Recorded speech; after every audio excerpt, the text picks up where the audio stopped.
시청자 여러분 안녕하십니까, 박무혁TV입니다. 오늘 드디어 이날이 오고야 말았습니다. Finally, 존테스 쿼터급 스쿠터 4종을 비교해보는 시간을 가져보도록 하겠습니다. 앞서 진행하기에 앞서가지고 오늘 콘티, 대본, 각본 아무것도 없습니다. 연출 아무것도 없습니다. 그냥 나오는 대로 세불랑거리는 말 그대로 의식의 흐름대로 진행을 해보도록 하겠습니다. 사실 이게 굉장히 어려운 거예요. 의식의 흐름대로 진행하는 게 말 실수도 나올 수도 있고 욕을 먹기 십상 아닙니까? 또 우리 바이크 좋아하는 바이크 매니아분들 이런 실수 꼬투리 잡는 거 되게 좋아하는데 걔 안 씁니다. 4년 동안 한 개만 파다 보면은 신차 리뷰가 아니고 그냥 지가 타는 거 리뷰하는 거잖아요. 편안하게 이야기하면 됩니다. 이걸 다 안 타봐서 모르겠는데 진짜 죽을 때까지 끝까지 다 타보고 씹고 뜯고 맛보고 즐겨 뜯는 거 말 그대로 엔진까지 올바라시 전부 다 뜯어서 봤으니까 요거를 갑자기 그냥 지나가다가 모형님 예 어떻습니까? 하는데 말 못하면은 그건 진짜 반피입니다. 반피. 이 영상을 찍어야겠다고 마음먹었던 이유가 그 질문들이 제일 많았어요. 얘는 어떻고 쟤는 어떻고 얘는 어떻고 얘는 어떻습니까? 두 개 비교를 해보면 어떻습니까? 최고 속도는 어떠합니까? 쇼바 감은 어떻습니까? 승차 감은 어떻습니까? 브레이크는 어떻고요? 뭐 호환돼요? 뭐가 호환 안 돼요? 이거를 매번 질문을 전화상으로 받다 보니까 업무상에 트래픽이 걸릴 수밖에 없어요. 그래서 저는 저의 일을 줄여주는데 유튜브를 활용합니다. 그리고 마침 제가 그 3년마다 전국 일주를 하루에 24시간 안에 한 바퀴를 도는 약 1600km 여정, 그거를 3년마다 해오고 있어요. 그거를 나중에 안 사실인데 미국에 보면은 캐논볼이라는 약간 이 비공식적인 본인 미러전 매치 또는 뭐라고 해야 될까? 본인의 한계를 비공식적으로 기록을 하는 그런 문화가 있거든요. 그게 마일리지가 1000마일입니다. 1000마일. 24시간 안에 1000마일을 도전하는 거. 그게 캐논볼 공식 사이트가 있어요. 네, 어떻게 보면 저는 3년마다 한국판 캐논볼을 도전을 해왔던 것 같습니다. 자동차 버전도 있고 오토바이 버전도 있는데 어쨌든 저는 그 우리나라식의 그 캐논볼을 혼자서 개척해가지고 하고 있었어요. 그거를 하면서 하필이면 재미를 더하기 위해 가지고 310M 얘로 출발했다가 경기도 광주에서 350D 제로 바꿔 타고요. 그리고 부산에서 3682 요 녀석으로 바꿔 타서 전국 일주를 한번 해봤었습니다. 그거를 통해서 명확하게 310 엔진 그리고 350 엔진 368 엔진 진화를 거친 이 단계별로 이 바이크들의 특성을 확실하게 비교를 하루 만에 다 할 수 있었던 날이라 가지고 그날 좀 다소 몸이 힘들었지만 집으로 복귀해 가지고 그거를 기록을 남겨놨어요. 잊어먹으면 안 되니까. 어쨌든 요 녀석 전부 다 타보고 씻고 뜯고 맛보고 즐긴 놈이기 때문에 제가 콘티 없이 대본 없이 각본 없이 연출 없이 여러분들한테 말씀을 드릴 수 있을 것 같습니다. 얘 또 뭐 광고하네. 얘 또 뭐 쇼하네. 뭐 광고하는 게 어떻고 쇼하는 게 어떻습니까? 광고비 얼마 받았냐고 물어보는 사람들이 제일 많았는데 한 30억 정도 받았습니다. 자, 그럼 지금부터 이 각 차종들에 대한 비교 분석을 들어가 보도록 할 건데 제 의식의 흐름대로 진화 단계부터 알려드릴게요. 우선 엔진에 대해서 말씀드리겠습니다. 엔진 310cc, 350cc, 368cc 두 가지인데 존테스 스쿠터는 이 구분 짓는 모델을 그냥 두 가지로 보시면 됩니다. 롱 휠 베이스와 그리고 숏 휠 베이스. 얘가 숏 휠 베이스고요. 요 두 녀석이 숏 휠 베이스입니다. 롱 휠 베이스, 휠 베이스가 길다. 간단하게 이렇게 생각하면 됩니다. 같은 엔진을 사용을 했더라도 이 오토바이의 그 구조적인 특성이 어떠느냐, 스포츠성을 지향을 하고 있다 하는 게 숏 바디고요. 오토바이를 만드는데 제작 의도가 뭐냐, 크루저, 큼지막한 스쿠터를 타고 뭐 멀리 여행을 가거나 또는 짐을 많이 적재를 하거나 또는 얘처럼 약간 얘는 SUV 느낌으로다가 짐도 많이 적재하고 이런 험로를 주파할 수 있는 능력을 가진 요 녀석이 되겠죠. 어쨌든 딱 성향이 확실하게 나뉩니다. 숏바디와 롱바디가요. 자, 이 모든 스쿠터 종류에다가 같은 엔진을 다 사용할 수 있습니다. 뭐 310E를 만들 수도 있고요. 310G도 만들 수 있습니다. 자, 어쨌든 엔진은 310에서 450으로 그리고 368까지 총 1, 2, 3, 세 번의 진화를 거쳤는데요. 당연히 배기량이 올라갈수록 출력이 올라갑니다. 처음에 310이 출시했을 때 그 폭발적인 인기를 얻었던 게 뭐냐면은 당시에는 없었던 스쿠터예요. 일단은 빠따 지존이라면서 나왔던 요 녀석의 마력수가 33.3마력입니다. 제 머릿속에 깊이 박혀있는 이 333.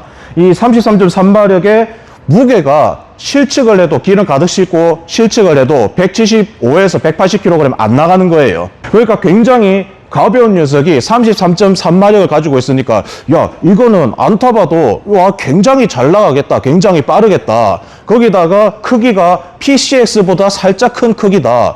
그때 이제 첫 데뷔를 310cc 요 녀석으로 했는데 그러면은 들어와 가지고 실제 주행 능력 어땠는가? 33.3마력 나왔는가? 나왔습니다.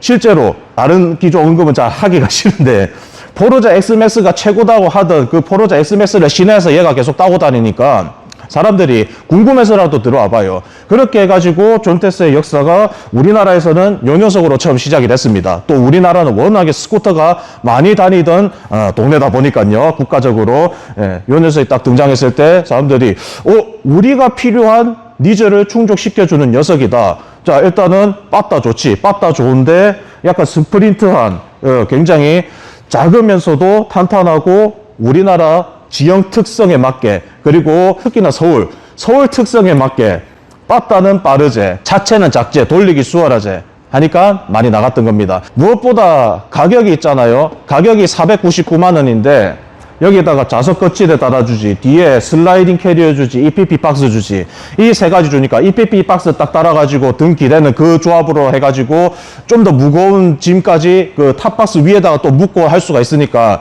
퀵 하시는 형님들이 굉장히 많은 선택을 한 겁니다. 왜? 499만 원에 그거 다 달아주면 있잖아요. 그거 본전 뽑는데 두세 달이라면 충분하다는 계산이 나오는 거예요. 근데 이 자식이 소위 말하는 시종일관 풀 스로틀만 아니면은 얘가 내구성까지 보장이 된다는 게 이미 증명이 됐기 때문에 지금도 여기서 선택하시는 분들이 많습니다. 자, 다음 310M이 나왔다가 그 다음에 이제 350D 350cc 엔진이 개발돼 가지고 한국에 수입 판매된다는 소식이 들어왔을 때 저는 좀 더 놀랐습니다. 왜냐면은 배기량이 올라가기 때문에 어느 정도 출력 조정은 당연히 있을 것이다. 근데 제가 뭐라고 생각했냐면요. 아무래도 내구성을 좀 보장하기 때문에 뭐 해봤자 한 3, 4% 한 1마력 정도 올라가지 않았겠나 했는데 요거는 내구성을 뭐라고 판단했을까요? 내구성에 자신이 있다고 판단했는지 무려 출력을 10% 더 증가시켰습니다. 33.3마력에서 36.7마력 무려 3.4마력이나 올려버렸어요. 이거는 무슨 뜻이냐? 압축비 높고 그리고 고출력인 오토바이는 내구성이 약하다는 취약한 단점이 존재를 하거든요. 근데 진짜 막 내구성이 안 나와가지고 좀 달렸다 가면은 막 1, 2만에 그냥 터져버리고 엔진 작살나고 할 것 같으면은 그 데이터가 있는데 무서워서라도 강제로라도 저 유로5 규격을 맞춰야 되는데 야 350cc 엔진 다 좋아. 근데 내구성이 안 나와. 어떻게 해요? 출력을 올리더라도 그렇게 많이 올리지 못합니다. 근데 얘는 10%를 올렸어요. 자신이 있다는 소리거든요. 그리고 쇼바디의 스포츠 모델이기 때문에 이 녀석 가지고 진짜 저는 트랙에서 지금 저 뒤에 화면에 재생이 되고 있는 저게 제가 트랙 준비를 하고 있는 장면이거든요. 나중에 이제 보실 분들 한번 보세요. 트랙에서 스쿠터 가지고 타고 노는 장면까지 연출을 하게 됩니다. 350cc로요.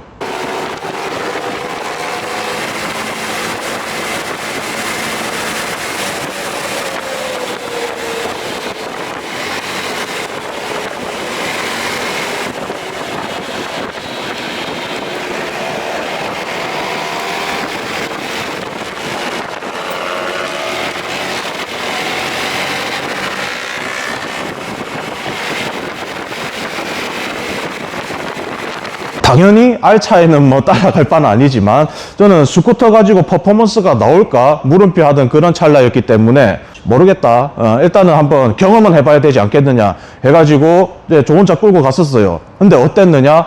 야 진짜 무섭다. 그냥 나라 계급장 떼고 그냥 브랜드로만 보면은 이게 이 가격에 가능한가? 310cc 나왔을 때도 제가 이게 이 가격이 여기서 가능한가 했는데 여기서 또 이게 이 가격에 가능한가 했거든요. 퍼포먼스가 나와버리니까 놀랄 수밖에 없는 겁니다. 그래도 제 오토바이 짬밥이 그때 당시에도 십몇 년이 넘어가고 있었는데 국가 떼놓고 보니까 진짜 존나게 무섭다 그 표현을 했었거든요. 근데 있잖아요, 또 이제 368로 오니까 또 그 소리를 똑같이 하게 됩니다. 이게 이 가격에 이게 되냐? 여기서 또 출력은 또 올라갔죠. 예, 얘는 일단은 뭐 여러 가지 옵션이 엄청나게 들어가 있는 거, 요거 하나만으로도 많은 라이더들의 선택을 받은 녀석입니다. 근데 그거 다 때려치우고 일단은 하드웨어가 어떻냐고 38.8마력까지 올라갔습니다. 쿼터급 스쿠터가요. 368cc, 고작 18cc 18cc 올라갔는데 38.8마력, 또 2마력이나 상승을 했습니다.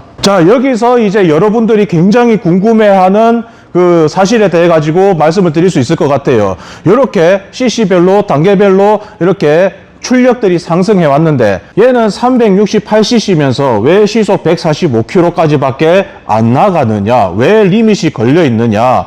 얘 38.8마력이라며. 그리고 빠따는 좋다. 빠따는 확실히 시속 0에서 시속 100까지 가속하는 거는 얘가 그 어떤 쿼터급 스쿠터보다도 빠르다는 거 인정한다. 근데 후발에서 좀 뭔가 잡는 듯한 느낌이 있더라. 그거 왜 그러는 거예요, 무영님? 하고 말씀들 하셔가지고 지금 이 엔진 이야기 하면서 말씀을 드릴 수 있을 것 같습니다. 일단은 자, 요 녀석 310N 같은 경우에는 유로5 모델. 자, 유로4에서 유로5로 바꿔나가던 그 시절에 유로5 인증을 받아서 들어왔던 녀석이고요.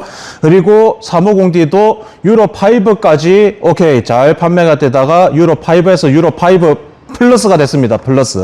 자, 유로5하고 유로5 플러스, 뭐 간단하게 설명하자면 촉매 감시 장치의 역할이 더 강해졌다, 이렇게 보시면 되고요. 자, 유로5 플러스가 되면서 그러면은 배출가스 규제 때문에 그럼 이렇게 들어간 건 알겠는데 그게 기술적으로 우리가 어떻게 납득을 해야 되느냐? 얘도 왜냐면은 유로5 플러스 인증을 최근에 받아가지고 들어왔거든요. 그러면은 얘한테는 리밋이 어디 걸려 있느냐? 주행을 하면은 7000rpm에 걸리는데, 자, 재밌게도 요 녀석 같은 경우에는 휠 스피드 센서가 앞이 아닌 뒤쪽에서 속도를 감지를 하기 때문에 요 공회전 상태에서 요 녀석을 돌리면은 RPM이 끝까지 상승하는 걸 볼 수 있습니다. 그러니까 해외 버전에는 8000rpm까지 가는 게 눈에 보이는데 왜 우리나라에서는 7000rpm 리밋을 걸어놨느냐, 이 부분에 대해서 열변을 토하고 계신 부분이죠. 네, 자, 그러니까 자, 속도계가 있고요. 자, RPM 게이지가 있습니다. 이 녀석을 공회전상에서 보면은, 자, TCS를 끌게요.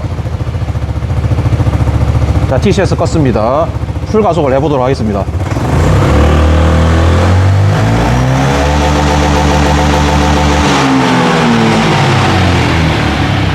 예, 뭐 당연히 무부하 상태니까 뭐 그런 건 알겠는데요. 얘가 거의 9000rpm에 가깝게 올라가는 걸 볼 수가 있었습니다. 예, 리밋 해제를 하면 그 정도 올라갈 수 있는 거 아니야 생각하시는데, 예, 맞습니다. 예, 근데 그거는 다른 국가들, 예, 우리나라 유로5 플러스를 하고 있는 정말 전 세계에서 몇 안 되는 나라들 빼고 뭐 유로4 국가나 이런 국가에서는 시속 160 이상으로 달리는 것들을 볼 수가 있어요. 그러면 우리나라는 당연히 유로5 플러스 국가이기 때문에 그 나라들하고 다르게 리밋이 걸릴 수밖에 없다. 왜냐면은 땡기면은 땡길수록 스로틀을 개방을 하면 할수록 빨아들이는 공기의 흡입 양도 많아지고요, 배출되는 가스도 많아집니다. 가속 주행 상태에서 풀로 땡겨가지고 보니까 그 이상으로 가면은 이게 환경 위해 물질들이 많이 나오더라 해서 어쩔 수 없이 달리는 중간에는 그거를 배출가스를 그 이상 못 나가게끔 RPM을 조정을 했다라는 것이 저의 생각인데요. 일단은 오피셜에서 제가 정확하게 들은 바는, 자, 일단은 유로5 플러스 규격 인증 문제가 맞기는 맞다고 합니다. 자, 근데 그러면은 이렇게 생각할 수도 있어요. 유로5 플러스 인증 368로는 인증을 그렇게 받았거든요. 근데 중요한 건 얘도 유로5 플러스예요. 이번 연도에 수입되는 차가. 그러면은 얘 350D 같은 경우에는 그러면은 어떨까 궁금하겠죠. 예, 최근에 350D 출고하신 분께 여쭤봤습니다. 얘 리밋은 있는지 없는지. 아, 역시 빠따치기게 잘 나간다고 하더군요. 그래서 제가 생각한 게 뭐냐면은 이거는 제 피셜입니다. 무역맨 피셜. 자, 무게부터가 일단 달라요. 동일 무게로 동일한 남성이 타고 갔을 때 무게가 많이 나가고 바람의 저항을 많이 받는 요 녀석이 RPM 대비 내뿜는 배출가스가 좀 빡셀까요? 얘가 빡셀까요? 요거를 생각해 보면은, 구조적인 특성상 유로5 플러스로 들어가는 요 녀석이 무게도 많이 나가고, 무게 대비 또 이제 출력을 따져봤을 때 이걸 땡기는데, 제한을 할 수밖에 없겠구나 하는 겐토가 생깁니다. 얘는 유로5 플러스 인증을 위해서 어쩔 수 없이 제한이 되어 있다라고 보시면 됩니다. 마찬가지로 368-2도 마찬가지고요. 둘 다 200kg이 넘어가는 좀 육중한 무게를 가지고 있고 또 이 커다란 몸집을 가지고 있습니다. 실제 주행을 했을 때 배출될 수 있는 가스가 당연히 많을 수밖에 없다. 우리나라에서는 그 부분을 조정을 할 수밖에 없다고 볼 수 있습니다. 하지만 이게 이 오토바이의 단점이 될 수 있느냐? 단점이라면은 뭐 단점일 수도 있죠. 내가 생각했을 때는 그냥 쥐어 땡기면은 160까지 나갈 수가 있는데, 근데 저는 오히려 이게 훨씬 더 잘 됐다고 보고 있습니다. 시종일관 풀 스로틀을 하는 형님들, 얘네들 풀 스로틀로 쫑탕 하고 땡기면은 제 아무리 내구도가 좋은 오토바이 엔진이라고 하더라도 얘는 단일 실린더입니다. 싱글 실린더, 피스톤이 하나밖에 없어요. 이게 이 큰 무거운 육중한 녀석을 갖다가 움직이는데 시종일관 풀 스로틀 150, 160으로 다닌다. 그러면서도 엔진 내구도가 좋길 바라는 거는 어떻게 보면은 욕심입니다. 제 아무리 기술력이 올라왔다 하더라도 주인의 습관, 이 시종일관 풀스로틀에는 장사가 없습니다. 그래서 제가 310M 탈 때도 마찬가지였어요. 이거 당연히 내구도는 나올 건데 형님들이 고급류를 제 아무리 고급류를 넣고 탄다 하더라도 얘 시종일관 풀스로틀 장사 없습니다. 그거는 얘뿐만이 아니고 내연기관이라는 그 엔진 특성상 어쩔 수가 없습니다. 당연히 땡기는 만큼 수명은 줄어드는 겁니다. 이거를 왜 이 스쿠터에서 이야기해야 되는 거냐고. 이 아저씨들아, 이것도 타고 저것도 다 타잖아요. 다 타면서 시종일관 풀 스로틀로 관리를 한 엔진들 어떻습니까? 저거 BMW X1R 저거 3만 킬로인가? 4만 킬로 때 그때 뭐 엔진 올바라시 하고 그때 뭐 수리비 뭐 200만 원 들고 뭐 그랬던 차단 말이요. 자, 이런 사실이 있는 가운데 제가 다행이라고 표현을 하는 부분은 뭐냐면은 시종일관 풀 스로틀까지는 아니더라도 다소 풀스로틀로 다니더라도 이게 RPM 제한이 걸려 있으니까 이게 시속 100까지는 누가 뭐래도 요 녀석이 빠따 죽입니다. CVT로 낼 수 있는 최대한의 출력으로 토크감 있게 나가는 거, 이거는 또 어디서 장점이 있느냐? 오프로드에서 장점일 수가 있습니다. 오프로드를 안 타는 요 녀석은 어디에서 장점이냐? 그냥 크루징 쭉 나가는 데 있어가지고 필요 이상의 출력을 안 내기 때문에 내구성이 보장이 된다는 겁니다. 제가 존테스 350D 처음에 나왔을 때 36.7마력, 10%나 마력이 상승을 했다라고 표현을 했을 때 정말 많은 사람들이 등장하셔가지고 이 엔진에 대해서 뭐라 했습니다. 야, 압축비 높고 저렇게 출력 올려놓는 거 다른 메이커가 못할 줄 아느냐? 그 메이커가 비용신이라서 그러는 줄 아느냐? 내구도 때문에 어쩔 수 없이 압축비 낮추고 RPM을 조정을 한 거다. 그래요? 그러면은 얘한테도 그럼 이야기하면 되겠네. 내구성을 보장하기 위해 가지고 이 육중한 덩치에 그 RPM을 내면은 일단은 유로5 플러스를 충전 못 시켜주는 거, 그거는 1차적인 문제고 2차적으로 내구성 보장할 수가 있네요.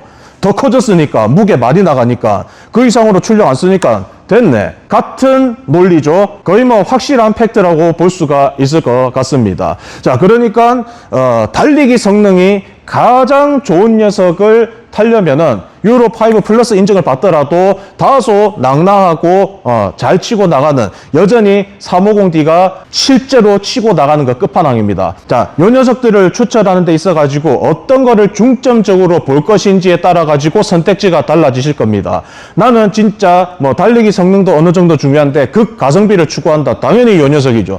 499만 원에 아니 진짜 125cc 가격에 생각해봐요. 120, 그냥 PCX라 칩시다. PCX에다가 요거 탑박스, 슬라이드 캐리어 달고 탑박스 달고 자석 거치대 달고 하면 얼마요? 이미 500만 원 가까이 될 거 아니야. 근데 얘는 그거 다 주고 499만 원이야. 33.3마력에 달리기 성능도 나오고, 그리고 제가 이따가 말씀드리지만 다른 이제 등화류 비교도 이제 드릴 거예요. 근데 등화도 이 정도면 충분하기 때문에 가성비적으로 접근하면은 얘가 최고고요. 달리기 성능, 나는 빠따 중심이고 스포츠 라이더도 하고 스쿠터지만 가끔 이제 네이키드나 알짜 타시는 형님들 중속발이 투어 정도 따라가고 싶다 하면은 요 녀석이 됩니다. 그리고 광역 퀵을 갖다가 하는데 나는 번개돌이를 생각하고 있다, 나는 번개맨이다 하면은 요 녀석입니다. 제가 전국 일주 요 세 녀석을 바꿔 타면서 확실하게 느낀 게, 이거 지금 3만 킬로 다 돼가는 차거든요. 3만 킬로 다 돼가는 요 녀석 가지고 그냥 시종일관 풀스로틀로 다니는데, 와, 진짜 감탄밖에 안 나옵니다. 진짜 감탄 그 자체입니다. 이거는 목포에서 부산 가는데, 시간을 이야기하면 안 되겠지. 목포에서 부산 가는데 시종일관 풀스로틀 푹 하고 있었는데 말도 안 되는 시간에 도착을 한 거예요. 지금 당장 신차를 뽑나 하더라도 유로5 플러스 인증을 받았다 하더라도 350D가 가장 달리기 성능이 좋은 것이 사실입니다. 프론트 캘리퍼도 복동식 캘리퍼가 잡아주기 때문에 여러 가지 이런 상황을 빗대어 봤을 때 가장 달리기 성능 좋은 녀석, 그리고 나머지 나는 빵도 중요시하고 뭔가 럭셔리한 그런 느낌을 가지고 싶다 하면은 368G하고 2가 되겠는데요. 또 이제 368G로 할 것이냐 2로 할 것이냐, 요 기로에 노인분들도 계실 겁니다. 그거는 이제 차차 세부적인 녀석들 떡떡떡떡 뜯어보고 마지막에 한 번 더 말씀드려 보도록 할게요. 네, 자, 앞에서부터 먼저 가보도록 하겠습니다. 앞에서 보면은 가장 먼저 눈에 보이는 것들이 바로 이 라이트 되겠습니다. 이런 식으로 차이가 있는데, 이게 존테스의 이제 고유적인 스쿠터 라이터의 형태가 이제 요 형태가 됐어요. 여전히 이제 368 시리즈 해외 버전에도 여기 M 모델 같은 경우에는 요 녀석을 그대로 사용을 합니다. 그런데 자, 디자인적으로 놓고 봤을 때 저희 한국 사람들이 좋아할 만한 디자인은 이렇게 눈가리가 여러 발 박혀 있는 이런 형태를 좋아하죠. 자, 우선 이 녀석부터 보자면은 데이라이트가 이렇게 두 발이 들어오고요. 약간 로봇의 형상을 가지고 있죠. 여기서 처음에 이제 호불호가 갈린다 어쩐다 이야기가 있었는데, 뭐 건담 좋아하시는 분들이 이제 310M 사셔가지고 건담으로 튜닝들을 굉장히 많이 하셨었습니다. 네, 이렇게 데이라이트가 들어오고, 다음에 상향등 하향등이 이렇게 들어오는 형태고요. 그 다음 이제 350D가 개발이 되면서 이런 식으로 상향등 하향등, 그리고 밑으로 데이라이트 해가지고, 자, 데이라이트가 길게 뻗어나가는 이런 형태가 됐습니다. 그리고 이 광량을 보게 되면은 이게 광량이 무시무시합니다. 사실 존테스에서 가장 칭찬하고 볼 부분이 바로 라이트 부분입니다. 라이트 부분이 왜? 야 하면은 당연히 LED도 굉장히 광도가 높은 것을 채용을 했고, 색 온도도 굉장히 눈에 편안한 색 온도, 결과적으로 굉장히 고급진 재료를 사용을 했기 때문에 처음 출시했을 때 와, 광량 미쳤다, 진짜 레이저 수준이다 라고 제가 칭찬을 했었죠. 그리고 그게 사실이냐 아니냐는 결국 이제 소비자들의 이제 평가에서 나왔는데, 당연히 평가, 얘는 추가적인 등화장치 튜닝이 필요가 없다. 만약 이제 등화장치를 추가하는 사람이 있다면 그 사람은 그냥 드레스업 목적으로 합니다. 그러니까 기능상으로 얘를 뭐 추가적으로 보완할 필요가 없지. 왜냐? 75,000 칸델라 했으니까 75,000 칸델라. 네, 거의 뭐 말도 안 되는 수준입니다. 우리가 평균적으로 알고 있는 스쿠터의 거의 2배 이상의 광량을 얘가 냈기 때문에 굉장히 칭찬을 많이 받았었고요. 그 다음 이제 여기에 있는 라이트 거의 흡사한 스펙을 368G에 가지고 옵니다. 368G에 가져왔는데 안개등이 필요 없는데도 불구하고 얘는 이제 모델의 특성상 안개등까지 이제 기본 옵션으로 추가가 되게 됩니다. 굉장히 밝은데도 불구하고 여기다가 안개등까지 추가가 됐는데, 그럼 이 안개등의 광량은 어떤가? 이것도 굉장히 상당히 밝은 녀석을 갖다 박았습니다. 그리고 368E가 되겠는데요. 368E인데 얘는 안개등 대신에 등이 하나가 더 들어가 있습니다. 등이 그래서 총 하나, 둘, 셋, 넷, 다섯, 6개가 들어가게 되죠. 그래서 상당히 밝은 녀석인데, 자, 이제 빛 패턴을 보게 되면은, 빛 패턴은 350D와 그리고 368G가 거의 흡사하게 들어갑니다. 그리고 368E 같은 경우에는 한 발이 더 들어가기 때문에 굉장히 넓은 광시야를 갖다가 제공을 하게 됩니다. 자, 그럼 여기서 시인성만 놓고 봤을 때 어떤 녀석이 가장 우수한 시인성을 가지고 있느냐? 자, 1등은 368이고요. 2등은 요 녀석, 그리고 3등은 요 녀석입니다. 근데 애초에 밝기가 너무 다 밝은 녀석들이기 때문에 뭐 등수를 두는 거는 크게 의미가 없어요. 정말 근소한 차이입니다. 이 녀석은 아무래도 어드벤처 투어를 고려를 했을 때 안개등을 아주 잘 써먹을 수도 있습니다. 한 가지 아쉬운 점이 있다면은 진짜 안개등만 활용을 해야 될 때가 있는데 여기에 다른 데 다 들어가는데 여기 없는 게 있습니다. 그게 바로 전조등 켜고 끄기입니다. 원래 전조등을 켜면은 데이라이트만 들어오고요, 전조등을 꺼지게 되는데 여기는 이제 아예 그 버튼이 사라져 있는 상태입니다. 저 같은 경우에는 진짜 안개가 자욱한 산길을 바로 어저께만 해도 이제 안개등만 있으면 참 좋겠다라는 생각을 하는 그런 환경에 있었거든요. 그래서 안개등만 들어올 수 있게 하면 참 좋겠는데 시동을 켜게 되면은 전조등이 무조건 들어오는 그런 상황입니다. 대신에 시동 걸 때 시동 세레머니는 또 멋있고요. 간다 간다 뿅 간다가 나오거든요. 자,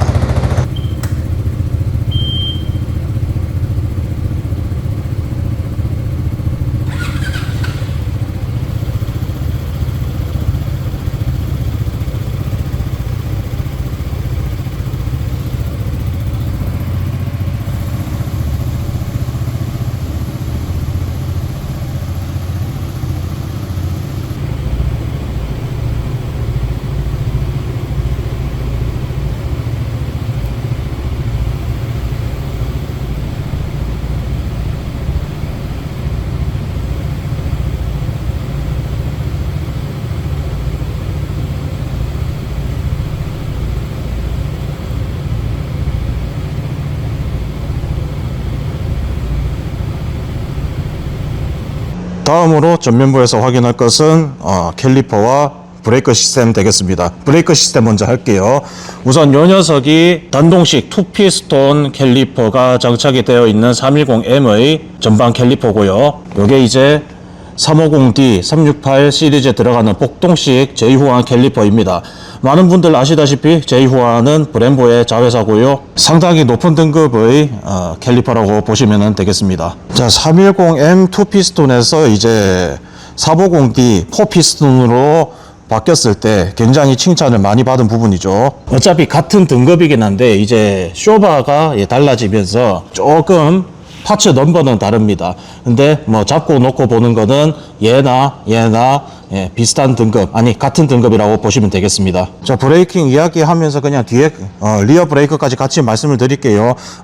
리어 브레이크 시스템은 다 똑같기 때문에 요 비교해가지고 언급할 필요는 없는 것 같습니다. 그냥 2채널 ABS 들어가 있고 리어 브레이크도 상당히 응답성도 좋고 잘 들더라. 대신 이 패드의 성질이 굉장히 무른 놈이라서 고성능적으로다가 얘네들을 딱 잡아주는 거는 좋은데요. 좀 과도하게 좀 힘을 세게 이제 주면서 잡으면은 좀 패드 소모 속도가 다소 빠른 편입니다. 뭐 패드에 대한 기호는 저는 만족을 하기 때문에 뭐 마일리지나 이런 뭐 성능이나 이런 거 이제 불만족하시는 분들은 사제 패드를 써가지고 그냥 금액적으로 좀 저렴하게 다니시는 분들이 계시고요. 저는 사제 패드를 선호하지 않습니다. 확실히 제동력의 차이가 엄청나게 크게 나기 때문에 저는 사용하지 않고요. 그거는 개인의 각자 판단에 맡기면 될 것 같습니다. 쇼바 성능은 310M 때부터도 크게 나무랄 거 없이 쿼터급에 이 정도 들어가면은 굉장히 만족한다는 평이었고요. 350D 올라와서도 마찬가지인데, 자, 이제 368로 오면서, 특히나 G 모델로 오면서 도립식 포크로 변경이 되었죠. 그리고 이 도립식 포크가 간단하게 일자 드라이버 하나만 있으면은 조절이 가능하다는 이 부분이 아주 큰 장점으로 다가옵니다. 네, 마찬가지로 350D 애초에 가벼운 녀석이기 때문에 이 정도 쇼바 성능이라면은 적어도 욕은 먹지 않는 그런 부드러운 승차감을 가지고 있습니다. 스포츠성도 어느 정도 보장이 되어야 되기 때문에 너무 물렁하지도 딱딱하지도 않은 아주 그냥 스쿠터 찰떡의 궁합을 잘 보여주고 있는 정립식 포크입니다. 뒷쇼바는 310M 350D가 같은 쇼바고요. 자, 이 같은이라는 게 완전히 똑같다라는 게 아니고 성능상 크게 차이가 없음을 알려드립니다. 그리고 368E로 오면서 뒷쇼바가 상당히 길어진 모습을 하고 있는데, 자, 댐핑을 조절하는 방식은 310M, 350D 그리고 368E까지 다 동일합니다. 이거를 힘차게 공구를 가지고 잡아 돌리면은 기어 단수가 하나, 둘, 셋 이렇게 올라가는 그런 방식이거든요. 유일하게 368G만 쇼바 방식이 다릅니다. 요게 368G 쇼바이고, 이거 돌리는 방식은 이렇게 손으로 돌려서 조절을 할 수 있게 만들어 놨습니다. 굉장히 간편하게 만들어 놨죠. 이런 부분은 칭찬할 부분이고요. 지금 요 나사산이 무엇을 뜻하냐면은 이게 이제 쇼바 길이를 조정하면서 시트고를 높이고 낮출 수가 있다는 겁니다. 이게 지금 스탠다드하게 들어가 있는 거고요. 지금 이만큼 손가락 마디 하나만큼이 줄어들 수가 있습니다. 이거를 여기를 풀고 돌리면은 쇼바가 짧아지거든요. 짧아지는 만큼 시트고가 낮아집니다. 우리나라에 수입되어 있는 현재 기준으로 368G는 전부 다 로우 시트 버전이고요. 로우 시트 버전에서도 또 얘를 더 낮출 수가 있으니까 이게 뭐 생긴 거는 어드벤처 스쿠터로 생겨서 굉장히 겁들을 많이 먹으시는데, 실제로 이거 다 줄이고 타면은 키 165cm의 여성도 무난하게 타는 그런 수준입니다.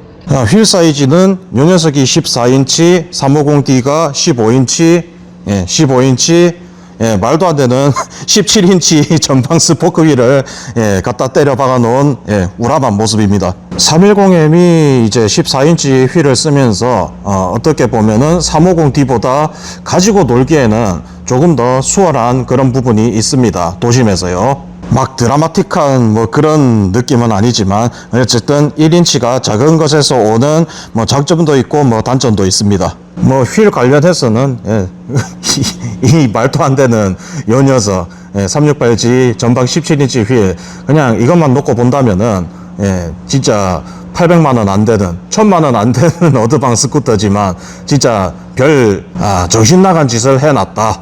그렇게 보시면 될 것 같습니다. 자, 다음 냉각 성능 관련해서 말씀을 드리겠습니다. 310M 같은 경우에는 상부 라디에이터와 하부 라디에이터로 라디에이터가 두 개가 나눠져 있습니다. 자, 여기 보시면은 라디에이터 1 보이시죠? 다음 하부에 라디에이터가 있습니다. 네, 뭐 저는 존테스의 이런 혁신적인 도전을 굉장히 높게 사고는 있습니다. 근데 저 다 좋은데 정비하는 입장에서는 환장하는 거예요. 큰 라디에이터 하나가 들어가는 것보다는 이렇게 분산시켜서 라디에이터가 들어가 줌으로 인해 가지고 열 잡는 능력은 310M이 상당하게 뛰어납니다. 대신에 이제 에어가 차 가지고 그거를 이제 작업을 하게 되면은 굉장히 좀 뭐랄까 번거롭거든요. 번거롭기도 하고 이게 좀 까다롭기도 해가지고 많은 센터들에서 이거 냉각수 공기 빼기 작업 못 잡아가지고 토스를 하고 있는 그런 상황이었습니다.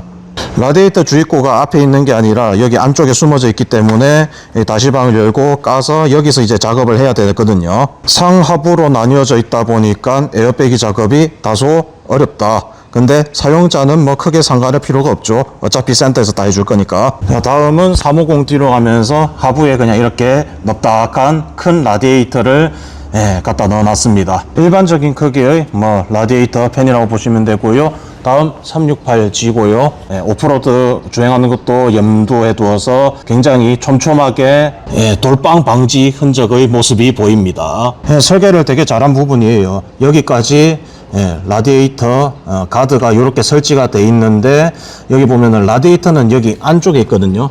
안쪽에 보면은 이게 여기 하부 스키트 플레이트하고 이 부분하고 이만큼 공간이 비어 있습니다. 그런 거로 돌빵을 이렇게 쳐맞고 라디에이터 박살나지 말라고 아마 이렇게 해놨다고 저는 생각이 듭니다. 구조적인 설계를 그렇게 잘 해놨다. 여기 보이시죠? 옆에 있는 부분. 다음 368이 라디에이터입니다.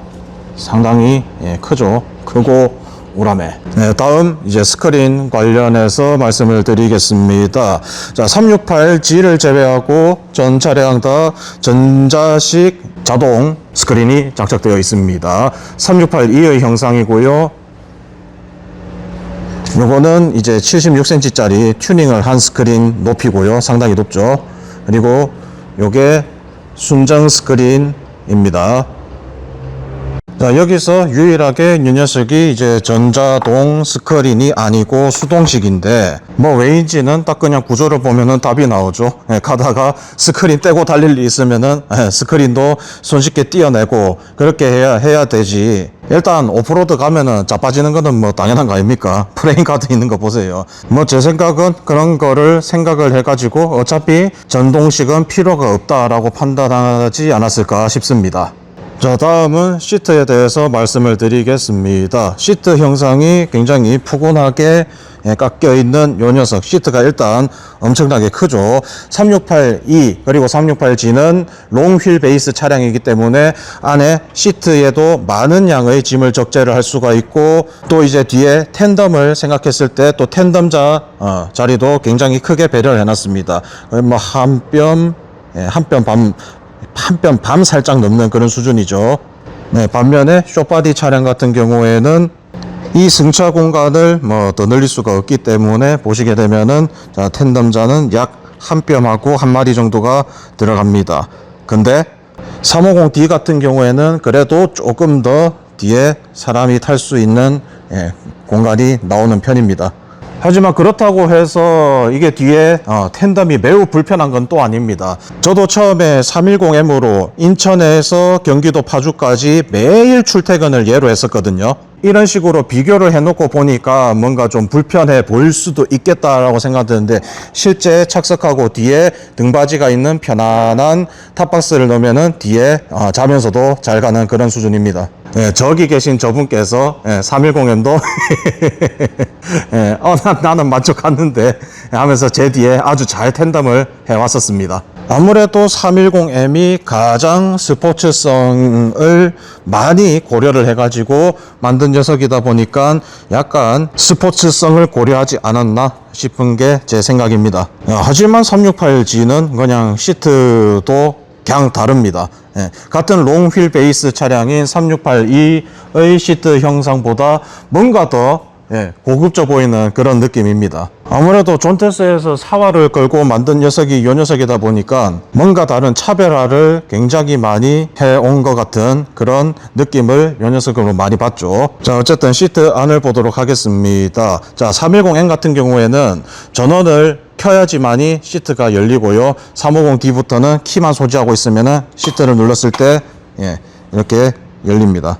굉장히 널찍한 시트 안을 자랑하고요. 이는 368G도 마찬가지입니다. 또 이런 식으로 댐퍼를 달아서 올릴 때 부드럽게 이런 식으로 올라가게끔 설계를 해놨습니다. 고급화. 310M은 키를 소지하더라도 전원을 올려서 시트를 열어야 됩니다. 자, 350D와 마찬가지로 굉장히 좀 풀페이스 헬멧 하나 들어가는 협소한 시트 공간을 가지고 있죠. 트렁크 크기를 중요하게 생각하시는 분께서는 이런 부분도 어느 정도 차이가 있다는 점을 염두에 두면 좋겠습니다. 근데 모르겠습니다. 어차피 뒤에 탑박스 달 거기 때문에 저는 어차피 탑박스를 항상 달아와서 크게 뭐 이런 거 불편함은 잘 못 느꼈던 것 같습니다. 자, 그리고 트렁크 내부는 368E하고 또 G하고 또 다른데요. 자, 보시면은 옆면에서 봤을 때, 자, 손을 끝까지 깊숙하게 이렇게 넣고 보겠습니다. 보면은 딱 손목까지가 살짝 잠기죠. 자, 손목까지 잠기는데 368G는 훨씬 더 깊습니다. 아마 이렇게 놓고 보니까 상당히 더 깊어지는 모습이죠. 자, 손목이 훨씬 더 들어갑니다. 이런 식으로요. 자, 정확하게 줄자를 놓고 비교해 보겠습니다. 가장 깊은 곳이 약 20cm 정도 되고요. 자, 368G는 30cm가 가장 깊은 곳이 30cm가 넘어가는 곳을 볼 수가 있습니다. 예, 가장 깊은 곳이 31cm. 예, 그리고 한 가지 또 특별한 점은 얘는 368G는 시트 안에도 USB 충전 하는 소켓이 이렇게 있습니다. 얘는 이렇게 분리해 가지고, 예, 분리해서 뭐 요거는 뭐 공구를 놓아 가지고 뭐 안 이렇게 흐트러지게 하는 기능이 있는데, 저는 그냥 요러고 씁니다. 뭐 어쨌든 시트 관련해서는 320N과 350D는 동일, 그리고 368E와 368G는 거의 동일하지만 368G가 아무래도 공간성이나 이런 트렁크의 크기 이런 거는 가장 베스트인 것 같습니다. 자, 다음 핸들을 보도록 하겠습니다. 핸들은 310N과 350D가 완전 동일하고요. 예, 같은 스위치 뭉치, 예, 같은 페어링 형태로, 예, 다 똑같습니다. 파츠 넘버는 다르지만 형식은 다 똑같아요. 레버부터 시작해서 마스터 실린더 이런 부분 거의 다 뭐 이거 호환되는 거 아님 할 정도로, 예, 똑같습니다. 아주 디테일하게 이제 금형이 달라가지고 튜닝하는 업체 사장님들께서 조금, 예, 힘들었죠. 자, 지금에 와서는 뭐 단촐한 모습으로 보이지만 사실 처음에 310M 4년 전에 처음 등장했을 때만 하더라도 야, 이 가격에 이게 되나 할 정도로 야, 전자동 스크린 달려있지, 안에 기능 엄청나게 많이 들어가 있지, 거기다가 또 벗겨내면은 안에 이런 홀까지 봐주고 좋네 했던 녀석이거든요. 이제 상대적으로 존테스의 다른 스쿠터들이 고급화가 돼서 그렇습니다. 하지만 지금 당장 보더라도, 예, 심플하지만서도, 예, 괜찮은 모습, 예, 볼 수가 있습니다. 자, 요게, 예, 숏바디에 들어가는 310M, 350D에 들어가는, 예, 핸들 조작 주변 모습이고요. 요게 368E의 형상입니다. 368E로 오면서, 예, 달라졌죠. 이 부분이 굉장히 고급스럽게, 예, 마감이 되어 있는 모습입니다. 튼튼하고요. 여전히 핸들은 밖으로 보이지 않는, 예, 타입으로 마감이 되어 있습니다. 368이 전용 옵션이 있는데 이걸 떼내면 여기도 가운데 홀이 있거든요. 가운데 홀이 있는데 요 안에, 예, 홈 구멍을 요 녀석을 파도 되고요. 아니 옵션으로 따라서 주는 녀석도 있습니다. 예, 그 녀석을 끼면은 여기에 볼 마운트를 딱 장착을 해서 정 가운데에 핸드폰 거치대를 할 수 있게끔 설계를 해놨습니다. 나머지 스위치 뭉치 작동하는 방식은 전부 요 녀석하고 동일합니다. 하지만 여기에는 순정 열선이 하나 들어가 있어 가지고, 예, 이 부분이 다른데 중요한 건 310M, 350D 마찬가지로 순정 열선을 요 녀석을 이식을 할 수가 있습니다. 자, 310M, 368E, 350D 요 녀석들은, 예, 요게 전조등을 끄고 켜는 거예요. 이 상태에서는 데이라이트만 들어오고 요거를 작동을 해야지만이 전조등을 사용을 할 수가 있는데, 저 세 녀석하고는 다르게 유일하게 요 녀석만 안개등 옵션이, 예, 순정으로 들어가 있다 보니까 스위치 뭉치의 형태가 다릅니다. 파츠 넘버가 달라요. 그리고 여기에 전조등 온오프 스위치가 사라졌습니다. 대신, 예, TCS 온오프 스위치가 장착이 되어 있습니다. 자, 그리고 모델 자체가 완전히 다른, 예, 어드벤처 스쿠터가 되었기 때문에 핸들바가 나오는 형태로 이런 식으로 굉장히 길죠. 이렇게 되어 있습니다. 이제 핸들바 관련해 가지고 이제 할 말이 많은 게, 처음에 368G 스펙이 공개가 됐을 때 차폭이 900mm라면서 야, 이거 빵 너무 큰 거 아니야? 이거 굉장히 뭐 배달하거나 이럴 때 되게 힘들겠는데 이렇게들 말씀을 하셨습니다. 저는 그 차이가 어디서 오는지 말씀을 드렸었거든요. 이게 단순 핸들바의 길이가 길어졌을 뿐, 따지고 보면은 여러분들이 쓰고 있는 대구공들 대따시만하게 크게 달면은 그것도 차폭이 그냥 큰 거다, 예, 말씀을 드렸죠. 저는 모르겠습니다. 빵 있는 것도 좋은데 이렇게 보면은 사실 오토바이 페어링에서 나오는 너비는 사실 크지가 않아요. 차체는 약 600mm 전후로, 예, 볼 수가 있습니다. 예, 350D고요. 350D니까 당연히, 예, 좀 더 들어가겠죠. 50이고요. 사실 뭐 오토바이 자체의 크기, 예, 빵으로 치면은, 예, 368E가 제일 큽니다. 600이 거의 지금 이 부분으로 해가지고 제일 넓은 곳을 재면은, 예, 600이 거의 넘어가는, 예, 우람한 덩치를 볼 수가 있습니다. 368G는 단순 핸들 요 녀석이 차폭으로 설정이 되어 있기 때문에 보시게 되면은 저기 끝에서 한번 측정을 해 볼게요. 하면은 90cm에 가까운 90cm에 가까운 걸 볼 수가 있죠.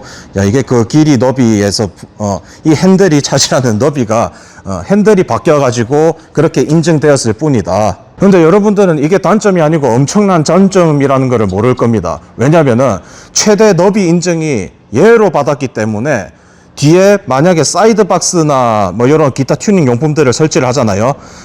그러면은 최대 너비에서 플러스 잠깐만 갑자기 기억이 안 나. 플러스 5cm인가 더 허용이 되기 때문에 이거 받아 놓은 거는 되게 잘난 겁니다. 되게 장점인 거예요. 그러니까 사이드박스 설치한다 하더라도 지금 제 줄자가 가리키는 이 부분까지 사이드박스가 튀어나와도 된다는 소리입니다. 그러니까 이게 경미한 튜닝으로 해서 구조 변경도 받을 필요 없고 그냥 장착해도 상관이 없다라는 거죠. 네, 그래서 이런 데다가 풋패거를 설치를 해서 발을 길게 뻗을 수 있게 풋패거를 설치를 해도 불법이 아닙니다. 이거 검사소에서 뭐라 못해요. 왜냐? 얘 너비는 우람하게 인증이 되어 있기 때문. 자, 3682 약 800mm입니다. 800mm 이렇게 인증이 되어 있을 거고요. 자, 310M 핸들입니다. 예, 거의 딱 800mm 딱 보이시죠? 자, 그리고 310M이랑 350D랑 핸들이 같을 거기 때문에 따지고 보면 똑같은 거지만, 자, 이렇게 바인드, 튜닝 바인드 큰 놈이 장착되어 있어서 다소 길어진 모습입니다. 자, 다음은 뒤태를 보도록 하겠습니다. 뒤태가 가장 새끈한 거는 350D인 것 같아요. 제 개인적인 기준으로 350D의 이 뒤태가 굉장히 뭐라고 할까, 이 섹시한 섹시한 엉덩이라고 표현을 할 수가 있을 것 같습니다. 이 부분이 굉장히 디자인을 좀 잘 깎아놨고요. 그리고 뒤에서 보이는 이 라이트 이 부분도 굉장히 고급지게 표현을 잘 해놨습니다. 제 개인적인 디자인적인 호불호를 봤을 때는 이 녀석이 제일 낫고 그 다음이 368G고요. 368G 보면은 그냥 또 얘는 그냥 딱 뒤에서 보면은 고급차다 딱 느껴지게끔 이렇게 뒤에 번호판 브라켓이 이렇게 내려오는 이 부분 있잖아요. 이 부분도 굉장히 은색깔로 해가지고 표현을 잘 해놨고, 이 부분 또 플레이트를 하나 더 좀 다른 느낌으로 표현을 잘 한 녀석을 갖다 넣어놨습니다. 이 부분 굉장히 칭찬할 만한 부분이죠. 그리고 또 이제 요 D쇼바에서 나오는 이런 형상이 심리적으로 어드벤처 스쿠터구나, 굉장히 좋은 재료를 넣어놓구나 하는 그런 만족감을 또 주게 됩니다. 대신에 자, 리어 라이트를 350D처럼 이렇게 줄 짝 가게 해가지고 표현을 했다면 제가 좀 더 좋아했을 건데 그 부분만 조금 아쉽고요. 자, 순정형 블랙박스가 들어가 있는 모습입니다. 리어 블랙박스요. 자, 다음 또 요 디자인 310M의 디자인은 아시다시피 로봇입니다. 로봇 같은 형상에 뒤에 번호판 브라켓 나오는 이 부분도 굉장히 뭐라고 할까요? 일체형 디자인을 줬다고 볼 수 있습니다. 이 부분조차도 로봇. 그리고 뒤에 리어 텐덤 여기 손잡이를 보게 되면은 이걸 이제 리어 그립이라고 하거든요.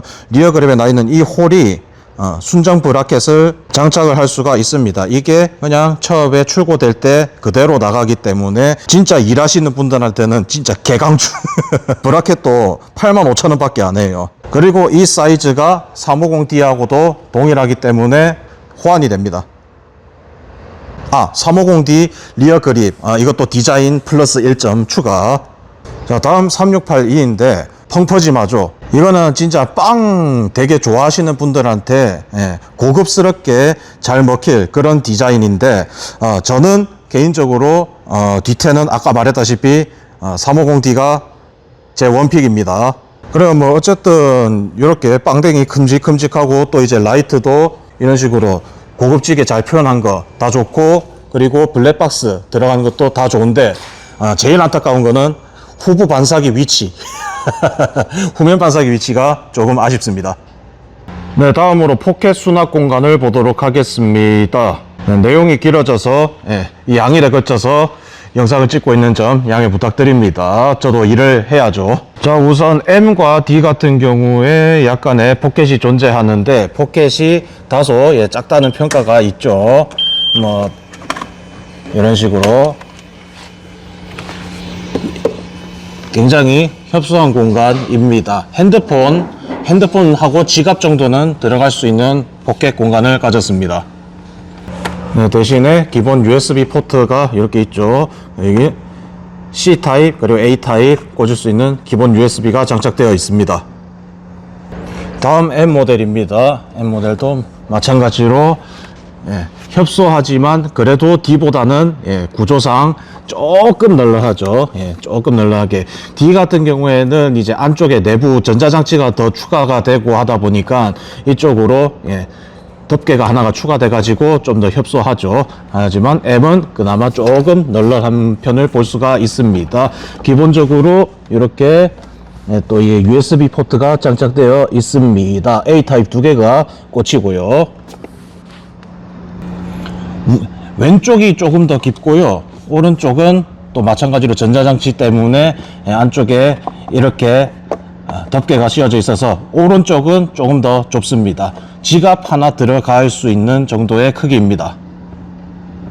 자, 끝으로 368인데 368이가 가장 큰 포켓 수납 공간을 가졌습니다.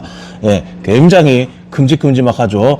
이게 뭐 손 다 들어가고도 여기에 1.5리터짜리 페트병을 집어넣어도 널널합니다. 이렇게 널널한 공간 보면 우리 딱 드는 생각 있지 않습니까? 우퍼 스피커 집어넣을 수 있겠네. 할 만큼 엄청나게 큰 공간을 자랑합니다.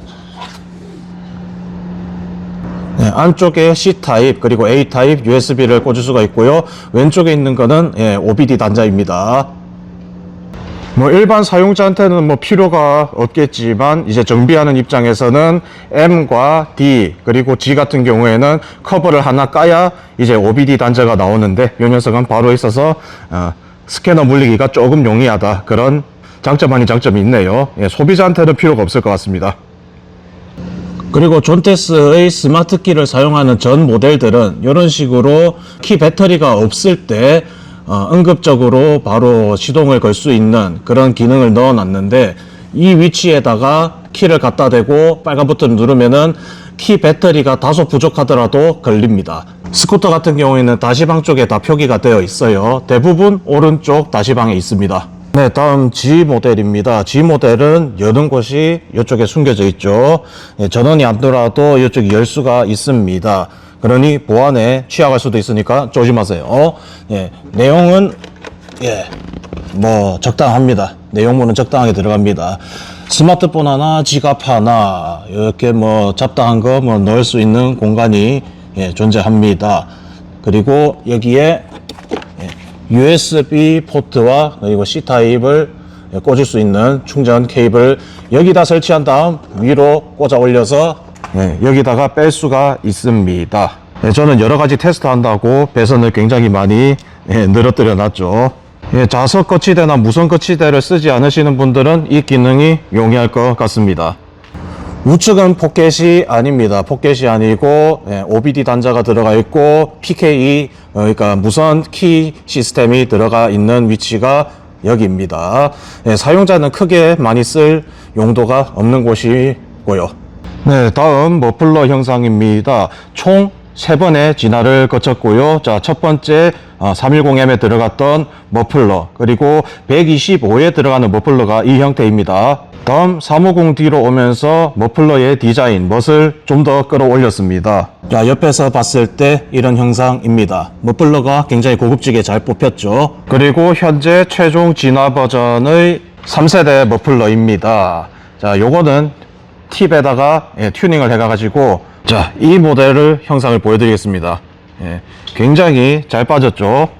특히나 이게 어느 부분을 되게 신경을 썼냐면은 이게 뭐 어쩔 하면서 뭐 하실 분들도 계신데요. 이게 이제 머플러 용접되어 있는 부분입니다. 머플러 용접되어 있는 부분을 보면은 보통 일반적으로 검게 그을리거든요. 네, 바로 지금 이 부분입니다. 다른 순정 머플러도 마찬가지고 이런 식으로 열 때문에 검게 그을리는 모습들을 볼 수가 있는데, 네, 이것도 용접하는 기술을 구현해 가지고 이런 부분까지 뭐 잡았다고 합니다. 어쨌든 이게 3세대 머플러의 형상이고, 그레이 모델 같은 경우에는 머플러의 커버가 은색으로 채용이 되어 있는데 잘 어울리죠. 예. 와, 굉장히 고급져 보입니다. 예, 뭐 여러분들 아시다시피 뭐 인증 총배 문제나 그리고 유로 뭐 5 플러스 기타 대기 환경 보전법 때문에 오토바이가 머플러를 바꿔다는 것은 굉장히 힘들다라는 것을 알고 계실 겁니다. 그래서 그런지 존테스 같은 경우에는 쿼터급 스쿠터의 경우 굳이 마우라 튜닝을 하지 않아도 될 정도로 중후한 배기음을 순정 배기음을 가지고 있습니다. 그래서 대부분들 마우라 튜닝을 하지 않습니다. 뭐 인증 촉매가 아직 개발이 안 된 것도 한몫하지만 애초에 머플러 배기음이 우렁차다.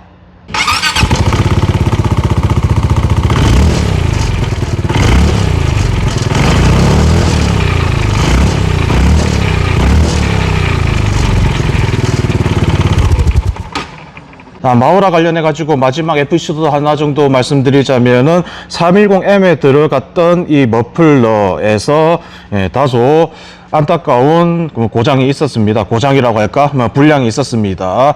이게 촉매에 용접해 놓은 부위가 살짝 탈락이 돼서 촉매가 이제 떨어지게 되면은 달그락거리는 소리가 들리게 되거든요. 그 다라락 다라락 하는 소리, 그것 때문에 한번 AS가 진행되는 머플러들이 있었습니다. 근데 중요한 것은 빠른 속도로 이 부분에 대해서 존테스 오피셜에 문의를 했고 빠르게 조치가 되었다는 점, 조치가 되는 거고 무상 AS로 교환이 완료되어서 지금은 별로 신경 쓰지 않는 부분입니다. 그 이후로 생산된 차들 같은 경우에는 다 보강이 되어서 나오기 때문에 신경 쓸 필요가 없습니다. 다음은 승차했을 때 발 포지션을 보도록 하겠습니다. 저 공정한 측정을 위해서 맨발로 측정하도록 하겠습니다. 저는 키 182cm에 현재 체중 110kg이 나가는 살짝 거구입니다. 발 포지션만 보여드리고 이따가 추가로 승차 포지션을 보여드리도록 하겠습니다. 이렇게 앉게 되면은 지금 약간 엉덩이를 최대한 뒤쪽으로 뺀 상태인데요. 잠깐 이렇게 보니까 허벅지가 많이 얇아 보이노. 뼈밖에 안 남았다. 뼈밖에.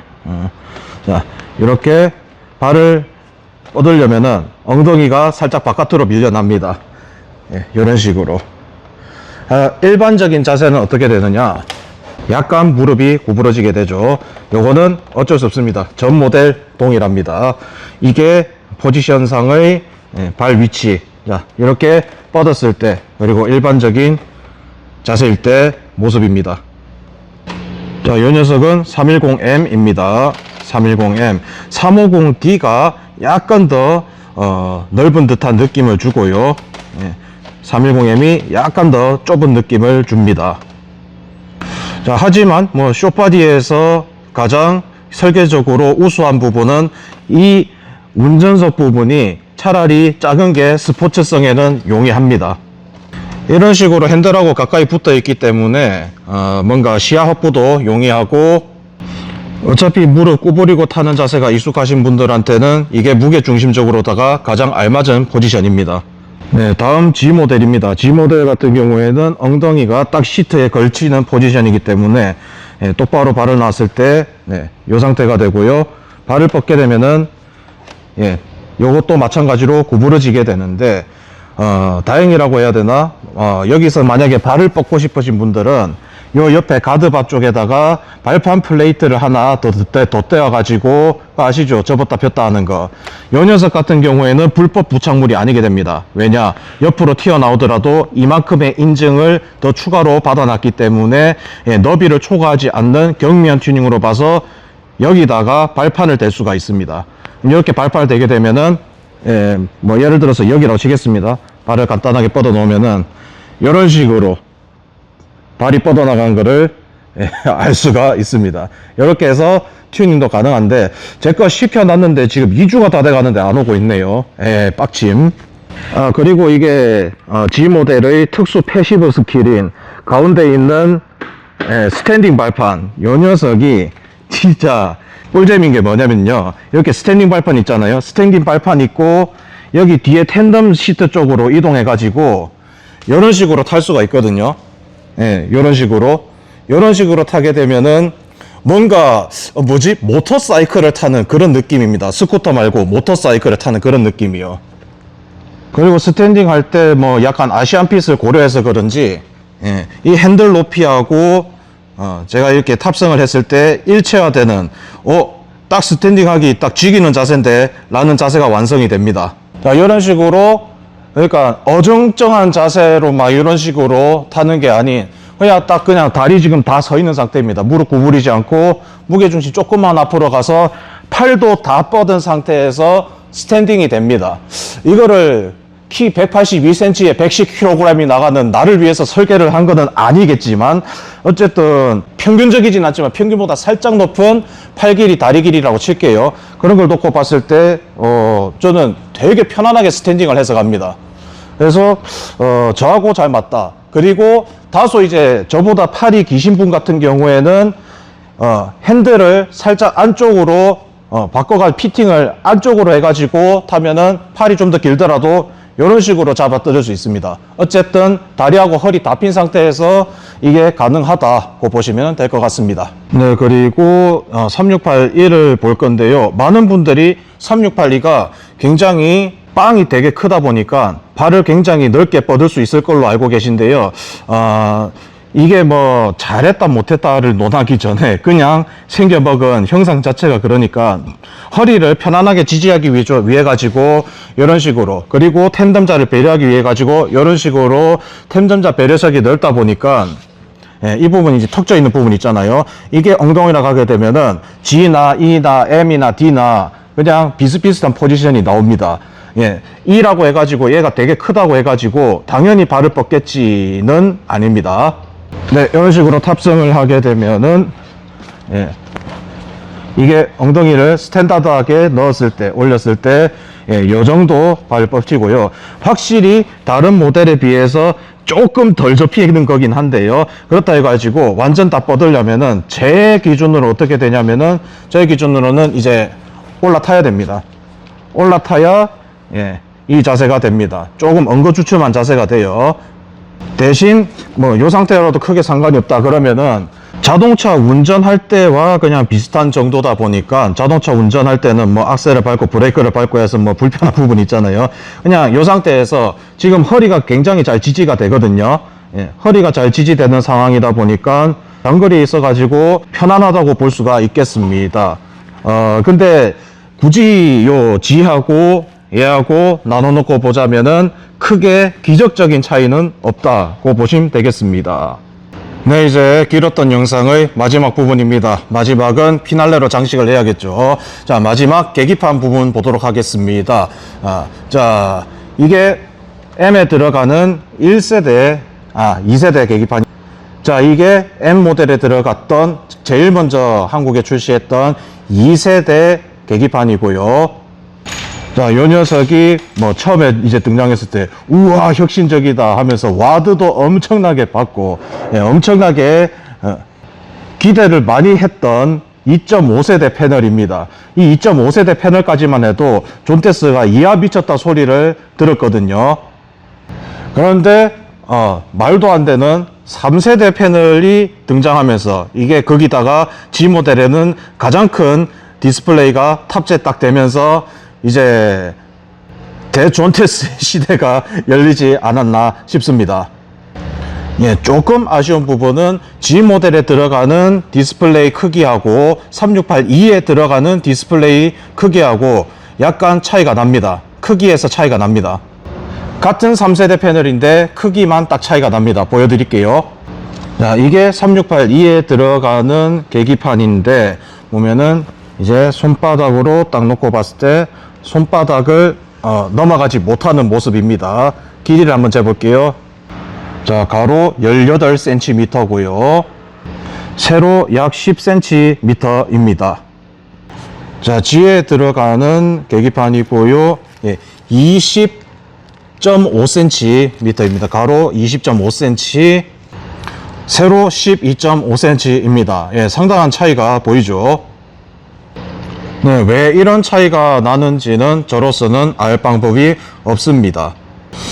아마 존테스에서 심혈을 갈고 닦아서 만든 녀석이 G 모델이다 보니까 확실히 뭐 도립식 쇼바 들어가고 뒤에 리어 서스펜션도 그렇고 거기다가 스포크 휠의 합리적인 가격, 여기에 뭔가 차별화를 좀 두려는 전략이 아닐까 감히 예상만 해봅니다. 어쨌든 현재 존테스 쿼터급 스쿠터 중에서 이 녀석이 가장 비싼 녀석이고 이 녀석의 옵션이 가장 출중하다라고 볼 수가 있겠습니다. 그럼 각 세대별 키 세레머니를 보도록 하겠습니다. 2.0세대입니다. 로버트 뿅. 사실 이것만 하더라도 야, 쿼터급 스쿠터에 TFT 풀컬러 계기판 넣고 거기에 순정 TPMS에 계기판 미러링까지 되네, 미쳤다 라고 애초에 처음부터도 그랬습니다. 자, 메뉴 부분 움직이는 곳입니다. 키 오프 할 때입니다.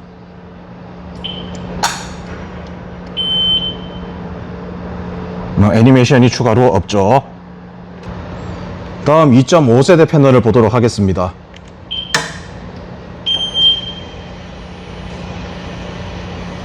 네, 이거 보고 저도 굉장히 환호성을 질렀었습니다. 와, 2.5세대 패널 굉장히 전작에 비해서 세련되어 있고 뭔가 고급스러운 느낌이 난다. 이걸 또 쿼터급 스쿠터에다가 넣다니 존테스 미친 자들이라고 했었거든요. 마찬가지로 온도가 표시가 되는 TPMS, 순정 TPMS를 바로 계기판에서 볼 수가 있습니다.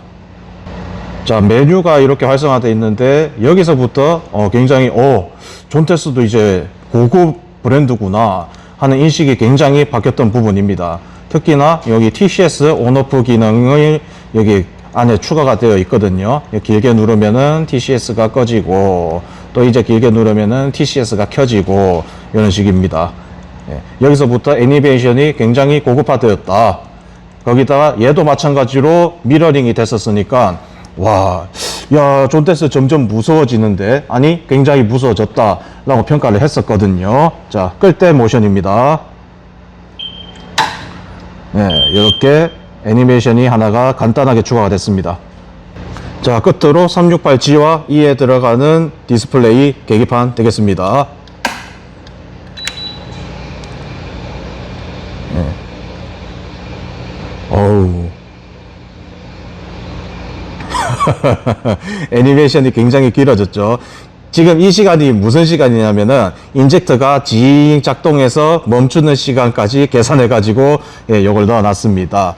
보면은 보시다시피 굉장히 계기판이 크니까 또 크고 안에 들어있는 내용물이 아름다우니까 그저 감탄밖에 안 납니다. 야, 이게 1000만원 안 넘는 오토바이에다가 들어갈 일인가 라는 생각이 절로 드는 모습이었죠. 안쪽에 이제 애니메이션을 보도록 하겠습니다. 이제 세트 버튼 눌러서 메뉴를 진입하게 되면은 이런 식으로 모든 장면들이 투박하지 않고 세련되어 있는 애니메이션이 작동하는 것을 볼 수가 있습니다.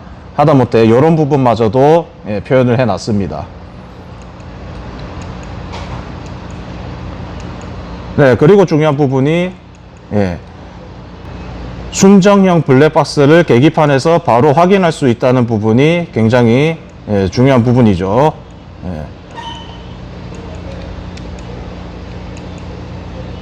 이런 식으로 여기서 바로 카메라 작동 여부를 이렇게 또 확인할 수 있고 저장되어 있는 영상을 볼 수가 있습니다.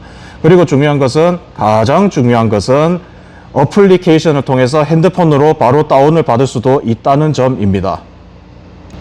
저는 368G를 타는 데 있어 가지고 이런 부분을 굉장히 만족스럽게 생각을 했습니다. 그리고 블랙박스 화질도 굉장히 깔끔했고요. 자, 저 같은 경우에는 실제로 오프로드를 타기 때문에 이제 본격 오프로드 도로를 진입을 하기 전에 TCS하고 ABS를 끕니다. 당연히 ABS도 이런 식으로 쉽게 켜고 끌 수 있는 이 부분, 굉장히 마음에 드는 부분이죠. 그걸 또 계기판에서 꺼졌니 안 꺼졌니 그거를 고급스럽게 확인을 할 수 있다는 부분 되게 중요한 것 같습니다. 자, 끌 때의 모션을 보도록 하겠습니다. 뭔가 조금 더 길어졌네요. 네, 자, 이렇게 해서 국내에 출시된 존테스 쿼터급 스쿠터 4종을 비교 분석해보는 시간을 가졌습니다. 이제 뭐 많은 분들이 이제 질문 드리는 마지막 질문에 대해서 답을 드리자면, 그래서 박무혁이 당신은 이 4대 중에서 굳이 한 대만 꼽아서 타라고 하면은 어떤 거 탈 거냐고 물어보시는데요. 저도 이게 굉장히 환장하겠는 게, 이게 용도에 따라서 같은 이제 쿼터급 엔진을 단 스쿠터지만 용도에 따라서 활용도가 다르기 때문에, 와, 저도 진짜 내리기 힘든 그 질문인 것 같습니다. 자, 왜냐? 제일 가벼운 310M, 요 녀석은 데일리 스쿠터로 써먹을 수 있기 굉장히 좋고요. 그러니까 125cc 신차 뽑을 바에야 라고 저는 생각합니다. 저는 125cc 스쿠터는 저랑은 맞지 않습니다. 그런 데일리 용도로 310M 스쿠터 한 대 가지고 있고 싶고, 오늘 한번 스쿠터로 장거리 그리고 좀 스피드 있는 주행을 하고 싶어 하면은 얘거든요. 이 중에서 제일 빠른 녀석이 요 녀석이니까, 얘로 또 고속 투어도 가능한 녀석이 요 녀석입니다. 그리고 사실 바로 어제 진짜 일이 너무 힘들어 가지고 날씨도 덥고 해서 계곡바리를 가고 싶은 거예요. 근데 제가 가는 계곡들이 대부분 어느 정도 인도를 타고 들어가야 되는, 일반인들은 전혀 알 수가 없는 군인들, 소수의 군인들만 알고 있는 그런 계곡들을 가기 때문에 이런 식으로 듀얼 타이어는 어느 정도 있어줘야 됩니다. 레저용과 그리고 장거리 투어는 물론이고, 가다가 진짜 뒤에 이제 저 화면 나오죠.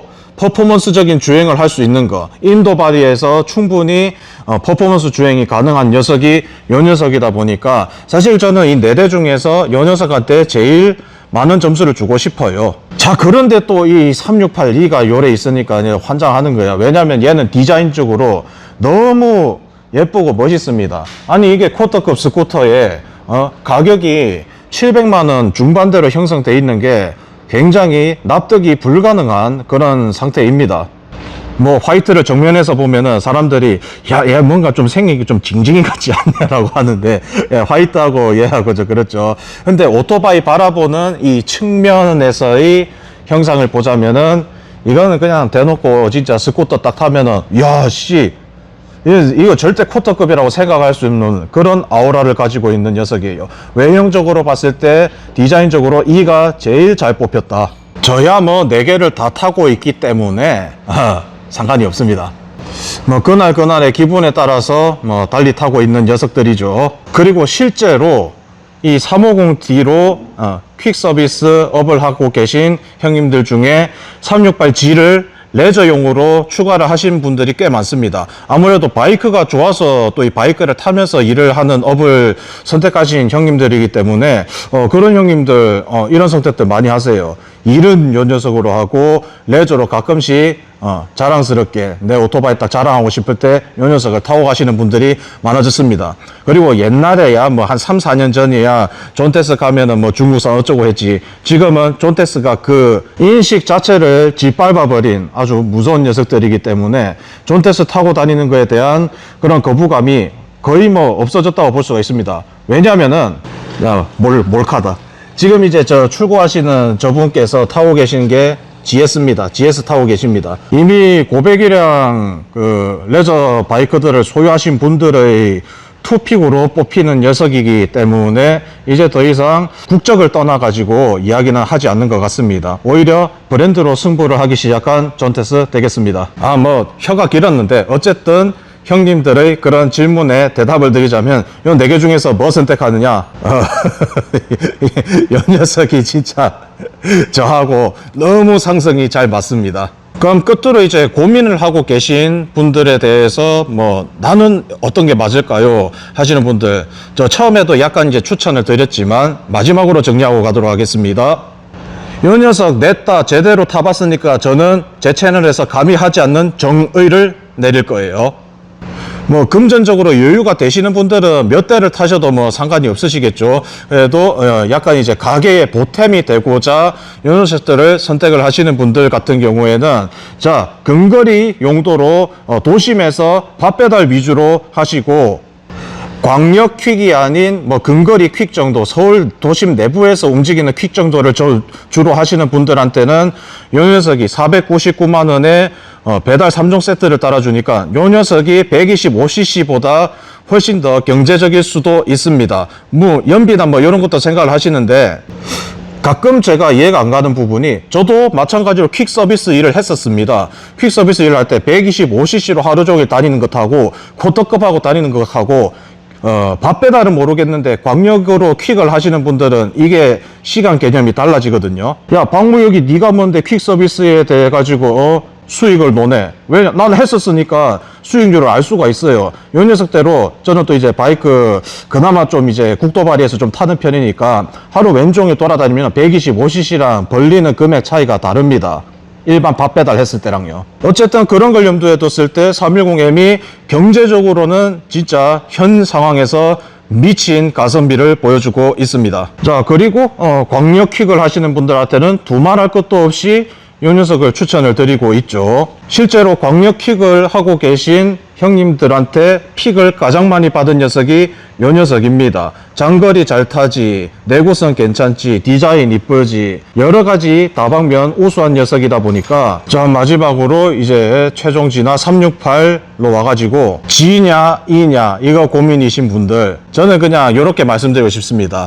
만약에 여러분들께서 자동차를 산다고 하시면은 본인께서 세단을 좋아하시는지 SUV를 좋아하시는지 그거에 따라서 달라진다고 볼 수 있을 것 같습니다. 디자인적인 차이에서 오고요, 금액은 약 50만 원 정도 차이가 나는데, 세단을 좋아하느냐 SUV를 좋아하느냐의 차이에서 조금 달라질 수가 있겠습니다. 그런데 약간의 예외는 또 존재하는 편이죠. 저도 자동차는 세단을 좋아하고 SUV는 제가 되게 싫어합니다. 저는 모터사이클을 거의 데일리 아니면은 레저 용도로 생각을 하기 때문에, 저는 둘 중에서 뽑으라면은 레저용의 그 의미를 크게 두기 때문에 저는 G를 선택을 합니다. 네, 이렇게 해서 리뷰를 마쳐 보도록 할 거고요. 저의 이 영상을 통해 가지고 많은 분들이 정보를 얻으셨으면 좋겠습니다. 그럼 다음 시간에 더 유익한 영상 가지고 찾아뵙도록 하겠습니다. 이상 무혁이었습니다.